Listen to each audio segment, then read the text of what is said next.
ladies and gentlemen, we now know why Justin Trudeau shut down those parliamentary investigations yesterday. We have the documents right here. Let me start with an email from Michelle Kovacevic, one of the top Finance Canada officials. She, to start off with, says the Canada Student Service Grant is, quote, a bit of a shit show. And I'm quoting, excuse the language, but it's right there in the bureaucratic document. That's not how bureaucrats normally communicate in their official emails and memos back and forth. But apparently, this highly respected public servant felt it was an appropriate characterization. That was April 20th, exactly when the Kielburgers were in the process of negotiating to get this $500 million program set up. The same public servant writes another email to one of her colleagues in which she says that we is connecting with my minister's office. They are all besties. Besties. The finance minister's office is besties with the we organization that they're attempting to give $500 million. Then we have another email from the same public servant to the Privy Council office, in which she says, in direct contradiction to what Justin Trudeau testified under oath, that the Prime Minister's office was, quote, weighing in. This is in April, well before the May 8th date when the Prime Minister claimed he first learned of it. If he just learned of it on May 8th, why is it that his office was quote unquote weighing in on the issue 17 days earlier? Then we have a lovely email from Mark Kielburger to Katie Telford, the Prime Minister's Chief of Staff, on April 13th, showing the contacts are forming between them. And then we have further emails to the PMO from Craig Kielburger to Ben Chen, Senior Advisor to the PMO, to the Justin Trudeau, saying, hello, Ben, thank you for your kindness in helping shape our latest program with the government. Warmly, Craig. So now we know that the program, far from being dreamed up by a bunch of mid-level bureaucrats in a faraway department, was actually shaped by one of the Prime Minister's top advisors. And what would that advisor have had in his possession when he shaped that proposal? Well, he would have had this document. This is called Government of Canada and We. Revised proposal, I want to help, COVID-19 youth service. This was in the hands of the Prime Minister's office. This comes right from the Prime Minister's office. And what was the critical information they were considering the day before the proposal went to Cabinet? Well, let's turn the page, and what do you see here? Sophie Gregoire Trudeau highlighted. Margaret Trudeau highlighted. Why would it have been relevant for the Prime Minister's office to have in its possession a document that highlights the Prime Minister's mother and spouse, who just happened to be paid by the same organization that the COVID Cabinet Committee would approve $500 million for the very next day? Then we have here an email from Craig Kielburger to Bill Morneau. And, you know, we'd love to learn about the attached documents in it, but unfortunately, in what is to become a trend throughout this package, it's all the relevant information in the two documents are completely blacked out. Another email from Craig Kielburger that went to someone in the government the same day he spoke to Bill Morneau on the phone, but we don't know who received the email, that's blacked out, or what the email said, all blacked out. Here's an email from the minister responsible for the department that granted the $500 million to her top bureaucrat. Again, all the substance is blacked out. And that would not be the first time. Next page, blacked out. This page, blacked out. This page, blacked out.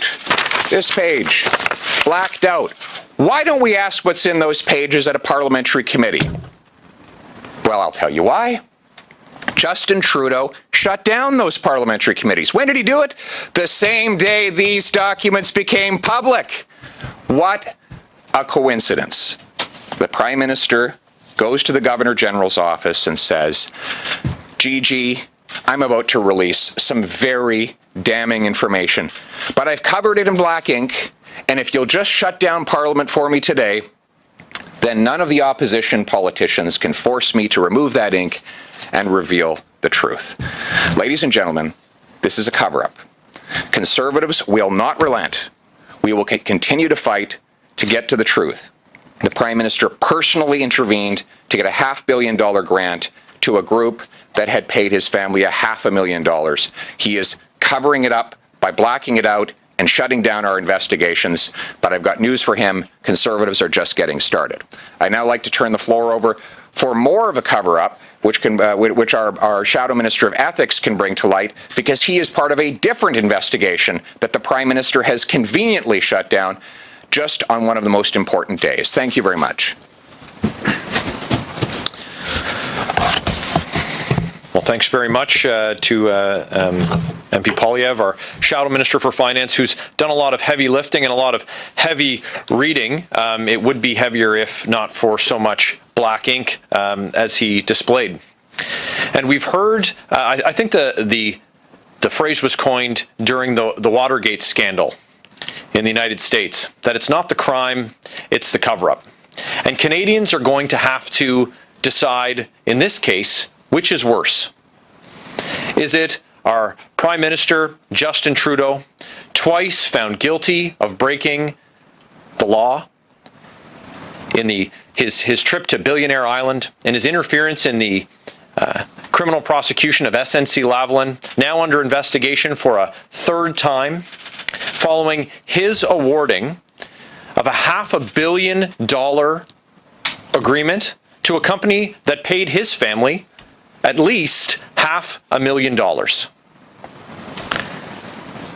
Or is it worse that the Prime Minister slammed the door shut on the investigations into corruption in his own government? Multiple parliamentary committees investigating him, his PMO, his government, and his ministers. New investigations were starting in different committees. We've heard about the investigation at the Finance Committee, and the Prime Minister made a big show yesterday that there'd be documents released. They're redacted. They're blacked out. There can be no order from committee to unredact them because he's locked the committee doors. At the Ethics Committee, today, members were to receive documents from the company that has brokered all of the speaking engagements for members of the Trudeau family since 2008. Today, we were to get those documents. Members of the committee will not, now that the Prime Minister has locked the doors and locked those documents away. So is there a pattern in this government, in the Trudeau Liberal government, between family members receiving lucrative speaking contracts and lucrative government contracts being awarded? Well, the Prime Minister has made sure that we're not able to find out for ourselves. Canadians should ask, what is the Prime Minister trying to hide? And the opposition is going to continue to ask that very question. They don't want Canadians to see what are in the documents that were released to the Finance Committee. They don't want Canadians, they don't even want members of Parliament to see the documents that were to be released to the Ethics Committee. They don't want to hear testimony at other parliamentary committees to investigate why this organization, this WE organization that was ill-equipped to deliver on this program, was awarded this lucrative contract to begin with. We're going to continue to ask those tough questions. We're going to continue to press the Liberals for the truth. And shuffling the deck chairs around the Titanic is not going to solve the problem, the rot of corruption around the cabinet table that's rooted with the Prime Minister. Thank you very much. We will now be going to questions. Nous allons maintenant aux questions. We will start on the phone today. Nous allons commencer sur le téléphone aujourd'hui. We ask journalists to ask one question and one follow-up. Nous demandons aux journalistes de demander une question et une question de suivi. Operator. Thank you. Please press star 1 if you have a question. Veuillez appuyer sur étoile 1 si vous avez une question. Our first question is from Mia Robson from the Canadian Press. Please go ahead, à vous la parole. Yes, good morning. I'm not sure whether which one of you wants to respond to this, maybe both. Just wondering, you're saying that the Conservatives are just getting started. What does that mean, and what do you intend to do next with these documents? Well, we have received some limited forms of what the government's been up to, but we're going to continue to ask questions of them and look for more information, look for the rationale, and ask them to explain to Canadians why these pages are heavily blacked out, why they are redacted. There are organizations that have been asked to appear at committee. There's been documents that have been ordered by committee. Those organizations, Speaker Spotlight for one, they can help restore Canadians' confidence in their democratic institutions and send the prepared document due today. It was due today. They can send it to Her Majesty's Loyal Opposition. Let us see what's inside those documents. You don't need to be handcuffed by the Prime Minister proroguing Parliament. If this was about introducing a speech from the throne, the reset that he was looking for, he could have prorogued on September 22nd and delivered that speech on the 23rd. This is about one thing and one thing only. It's about hiding from the truth, avoiding accountability, and it's his architecture of a cover-up. Thanks. And also, I'm just wondering on in terms of the speech from the throne and it being a confidence vote, is there anything that the Liberals would be able to put in there to discuss with the Conservatives that would convince the Conservatives to support that throne speech, or is the Conservative support not possible? We won't comment on a speech we haven't seen. The Prime Minister very much wants us to talk today about a speech that hasn't even been written yet, and the only purpose of that exercise is to distract Canadians from corruption in his government. We're not able to comment on hypotheticals that may or may not be in the speech. In the meantime, I'm quite sure they're not going to share it with us, but the information that we do have on the scandal and the information that we continue to uncover, we'll talk about that and we'll share it with Canadians at every opportunity. Opérateur, prochaine question. Thank you. Our following question is from Christy Kirkhope from the Globe and Mail. Please go ahead. Good morning. I'm wondering, you're obviously making the allegation that there is a, quote, cover-up going on, and I know you cited a number of documents this morning that you say support that thesis, but is there, one particular document or, aspect of these documents that really jumps out? Is it the, quote, SHIT show, or what is the document that really jumps out to support your thesis of a cover-up? Well, we have a top and trusted public servant saying that the Prime Minister's office was weighing in on the creation of the program and the recommendation to give it to we. So this contradicts what the Prime Minister told us in sworn testimony before the Finance Committee, where he claimed his office had nothing to do with it. It was simply public servants who had concocted this scheme to give all of this money to a group that had paid his family $500,000. Now we know that the We organization was in contact with the Prime Minister's Chief of Staff, with two of his senior policy advisors, that Craig Kielburger thanks one of the top Trudeau advisors for shaping the program and shaping the proposal. So we know now that the public servants felt pressure because they viewed we as being, and I quote, besties with the Finance Minister's office. So public servants believed that there was a friendship between the Prime Minister, his Finance Minister, and we, and they're screaming out with extraordinarily unusual language in these memos that they are under deep pressure to recommend this group which had paid off the Prime Minister's family. You've all been around here for a while. When have you heard a public servant put in writing, on the record, in a memo to another public servant, that the Prime Minister's office and the Finance Minister's office have made a, quote, shit show out of a program that they're trying to impose? When have you seen a public servant describe a Finance Minister's office as being besties with a group that is in line to get $500 million? That is not normal language by public servants. That is public servants who are under deep duress and pressure from their political masters to direct a large amount of money to a favored organization. And just as a follow-up, is there anything in the document that suggests that? Ms. Kirkup, can I just do that answer quickly in French, and then I'll take your second question? Est-ce qu'elle est là? OK. Merci.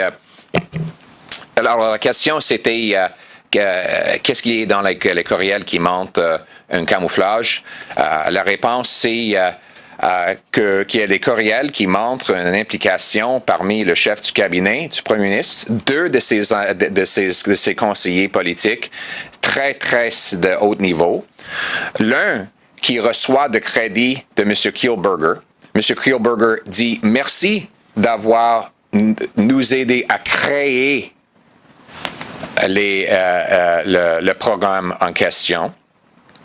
On a un autre fonctionnaire qui dit que c'est un spectacle de merde, la façon dont le premier ministre et le ministre des Finances s'impliquent dans le programme, et que l'organisme en question qui était considéré pour 500 millions de dollars était de meilleurs amis avec le bureau du ministre des Finances. Vous êtes ici de longue date, vous les journalistes. Vous savez comment les journalistes, vous savez comment les fonctionnaires écrivent leur mémorandum. Ils n'utilisent pas des mots comme spectacle de merde et meilleurs amis pour décrire une situation comme ça. C'était clair que les fonctionnaires faisaient face à une énorme pression de favoriser ce groupe qui avait payé 500 000 $ à la famille Trudeau. Oh, sorry. You had a follow-up. Thank you. Is there anything in the documents, based on your assessment right now, that indicates why you say the Liberals were going out of their way to help we? What was in it for the government?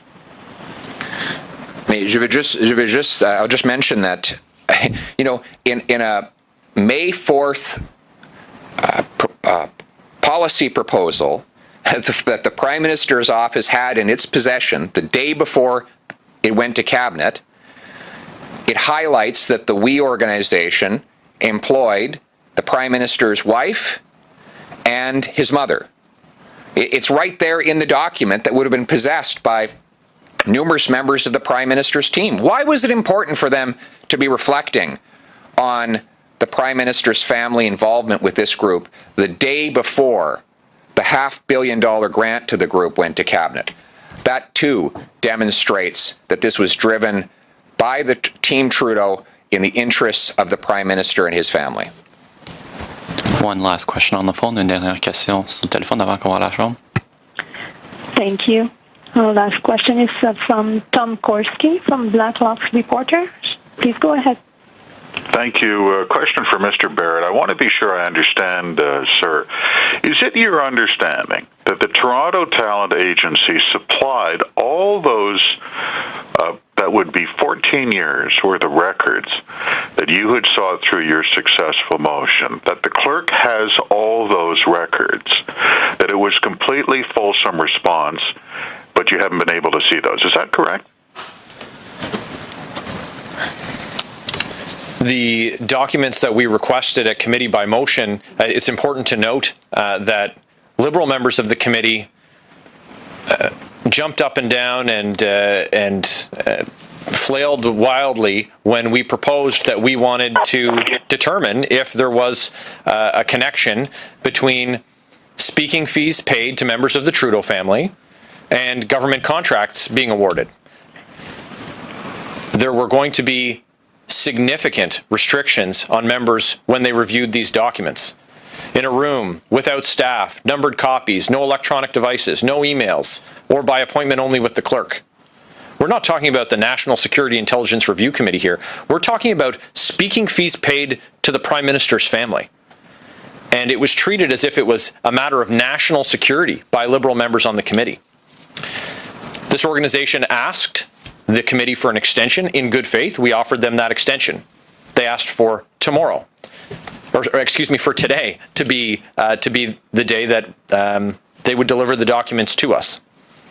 My understanding is that as of early this morning, the clerk was not in possession of the documents, but the organization is no longer required to provide them to the clerk. Once Parliament was prorogued yesterday, the order for production of documents was eliminated, just like our mandate as a committee. So I understand that there was the scope of the documents, a number of pages, maybe less than 20, and an Excel spreadsheet. So they had prepared the document, but they didn't send it a day early. They were waiting till today. Why? And for Mr. Poilievre, if I can ask you, I want to try to just two clarifications in the one, if I can. Is it your understanding that when the House comes back after September 23rd, that a simple motion will bring all this committee work back, including the special committee, that it can be done just by a straightforward motion? And is it your understanding that the opposition will not grant unanimous consent, as it did in March, to send the House out of normal session, and that the House, you anticipate, will go all winter long in doing work, budget, committee work, etc., that has to be done? So on the first question, the answer is yes. On the second question, I don't know what the parliamentary calendar will look like in the fall, but I, for one, think it's time the Prime Minister get back to work. He's been hiding since March. He's had every excuse under the sun. But reality is, it's time that he was accountable. It's time that he come out of hiding and into the sunlight and face some tough and clear questions. And I will be fighting, as speaking for myself now, to get Parliament back so that he answers those questions. Thank you. We will now go to the room. Mackenzie. I'm Mr. Poilievre, Mackenzie Gray with CTV. Yesterday and today you've talked about corruption and cover-up. Now you're very upset about what's in the documents today and the redactions that have gone forward. And now the Prime Minister has prorogued Parliament for a few weeks. To me, that would sound like your party, and you in particular, has lost confidence in the government, that you no longer think that they should be able to govern. But before, when Mr. Barrett was asked about whether or not your party will vote against the throne speech, he said that while it's too early to determine whether or not we'll vote on something that's hypothetical, how is it even a question at this point in time that you will attempt to bring down the government at the next possible opportunity? Answer that. Was that for... Well, Pierre, or either one of you. I have good news. The Conservatives are electing the next Prime Minister of Canada this weekend. And when we elect the leader of the Conservative Party this weekend, there's going to be a lot of decisions that the leader has to make. They're going to have to meet with our caucus and consult on a number of issues. Unlike the Liberals, we are not solely focused on the scandals that have the curtains burning in the Prime Minister's office. There are a number of issues affecting Canadians. We're in a global pandemic.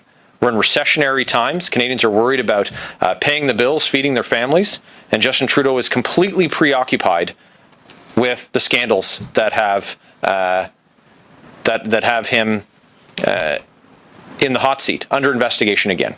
So we'll wait and see what September 23rd brings. We'll wait and see what the new leader of the Conservative Party decides in consultation with our caucus with respect to the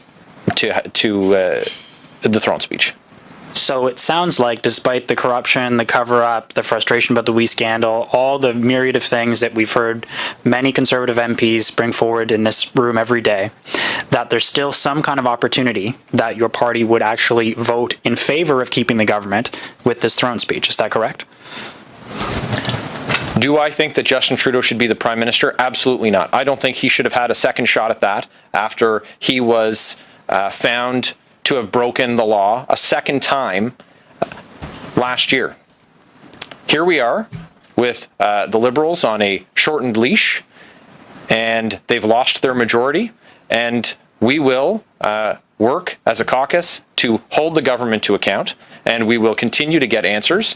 The work that we do as parliamentarians at committee has been stopped by the Prime Minister.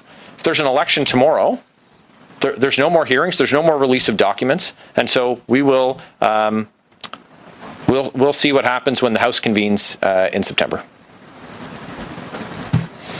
Bonjour, Monsieur Poilievre, Christian Noël de Radio-Canada. Comment ça va? Bien, merci vous-même. Oui, merci.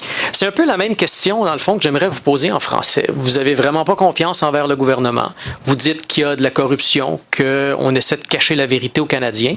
Et là, vous allez avoir une chance, le 23 septembre ou le 24, de voter contre un discours du trône, mais on ne sent pas que vous êtes prêt à le faire. Pourquoi vous n'êtes pas prêt à voter, à dire maintenant que vous allez défaire le gouvernement dans un mois? Permettez-moi de vous poser une question.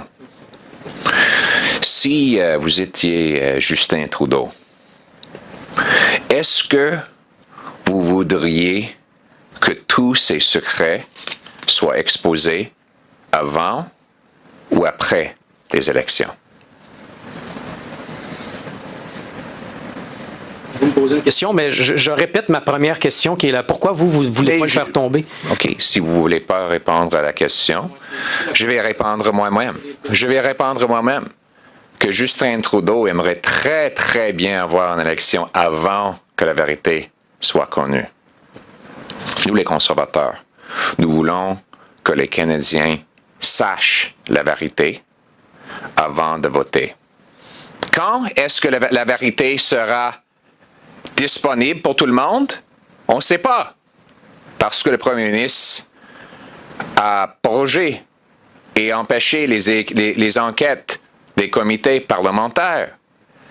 Mais ça ne nous empêche pas de continuer à utiliser tous les outils disponibles à une opposition dans un parlement minoritaire pour avoir accès à la vérité. On va continuer jusqu'à la fin pour que les Canadiens sachent la vérité. Puis après ça, les Canadiens vont pouvoir rendre leur décision de qui devrait être en gouvernement. Merci beaucoup. Justement, en suivi, si vous me permettez, il y a une frustration qu'on sent de votre part. Si vous aviez la possibilité d'être en comité dans les prochaines semaines, quels sont les points d'ombre que vous voyez présentement que vous voulez éclaircir? Mais j'aimerais que les documents qui sont caviardés soient publiés. J'aimerais appeler tous les adjoints du premier ministre, des proches de M. Trudeau qui ont été impliqués dans la décision et la création de cette contribution à la groupe qui a payé la famille Trudeau. J'aimerais savoir si ces gens-là ont parlé directement au premier ministre, contrairement à sa déclaration qu'il ne savait rien avant la réunion du cabinet. Aussi, nous voulons savoir pourquoi les images de la mère et de l'épouse de M. Trudeau étaient soulignées parmi les membres du cabinet du premier ministre le jour avant la décision de verser cet argent-là à ce groupe. Finalement, on veut savoir l'implication de la nouvelle ministre des Finances. Elle était la présidente du comité COVID qui a originalement approuvé les 500 millions de dollars pour l'organisme uni. Donc, elle devrait témoigner elle-même quelque chose de laquelle elle se cache maintenant avec la décision de son premier ministre de proroger le Parlement. Merci beaucoup. Bonjour, Lynn Adib, la presse canadienne. Alors, ça va être pour vous aussi, M. Poilievre. J'aimerais savoir, il y avait 5000 pages. Quelle portion de ces pages-là étaient caviardées? Vous les avez vues? Mais je pense que il y en a plusieurs ici. Je vais les laisser et tu peux faire des photocopies aussi. Ils sont disponibles dans toute transparence de ma part. mais on verra. On est en train de lire les documents. Ce qu'on voit, par exemple, c'est que on ne sait pas s'il y a 5000 pages. Parce qu'il y a beaucoup de documents qui sont des copiés d'autres documents. Alors, le même document fourni à plusieurs reprises. Et je pense que le gouvernement essaie de compter des documents double ou triple fois pour arriver à ce chiffre. Donc, moi, je veux que vous sachiez qu'il n'y a pas beaucoup de transparence dans ces dossiers et que le gouvernement est en train de cacher beaucoup d'informations qu'ils ne veulent pas que les Canadiens sachent. Mais vous nous en avez montré 5 pages, là, mais j'imagine que c'est plus que 5 pages qui sont caviardées. D'accord. Sur un autre sujet, le discours du trône, d'un autre angle, le Bloc québécois a déjà fait sa liste de ce qu'il voudrait voir dans ce discours du trône. Est-ce que vous, je sais que vous attendez votre prochain chef, mais en attendant, vous êtes quand même aux finances, à surveiller les finances depuis un certain temps. Est-ce que vous avez des demandes spécifiques? Mais premièrement, nous voulons que le gouvernement permette le public de voir tous les documents et toutes les informations qui sont caviardées dans les dossiers entre mes mains. Ça, c'est juste un exemple.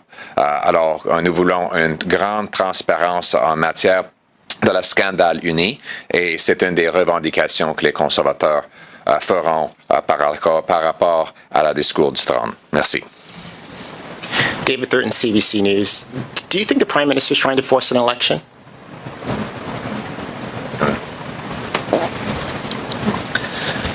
I think that Justin Trudeau wants us to talk about anything other than the scandals that have engulfed his office, the corruption that we're seeing, and like proroguing Parliament to stop investigations.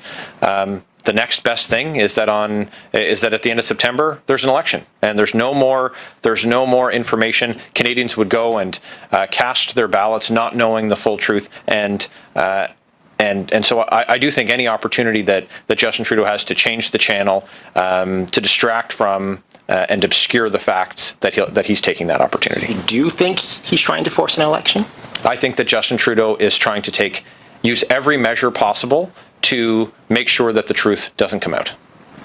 And I think it was said that, and maybe this is a question for Pierre, that there are things in those documents that you've read so far that contradict what the Prime Minister has testified. Can you just walk us through that again? Or just, Sure. Yeah.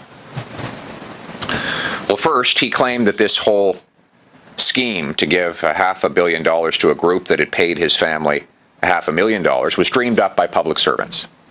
It's clear from the documents that these public servants were under pressure from the PMO, whom they say, and I quote, is weighing in, and from the finance minister's office, who one public servant called besties with the We organization.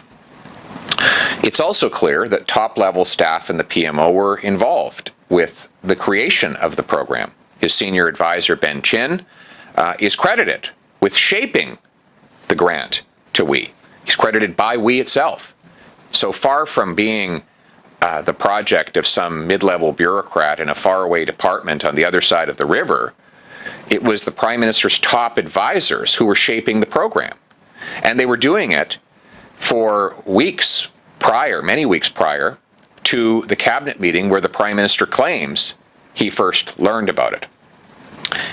Finally, the Prime Minister's office has in its possession a proposal document which highlights, specifically went out of its way, for no particular public policy reason, to highlight that his mother and wife worked for the organization. That document is dated for one day before the first cabinet meeting that would approve the $500 million grant to the group. So this has Justin Trudeau's fingerprints written all over it. That said, he and his government are going to great lengths to black out information that might further implicate him, and that's why we want all the information released so that Canadians know the truth. Thank you, and that'll be the end of the press conference. Merci, ça sera la fin de la conférence de presse.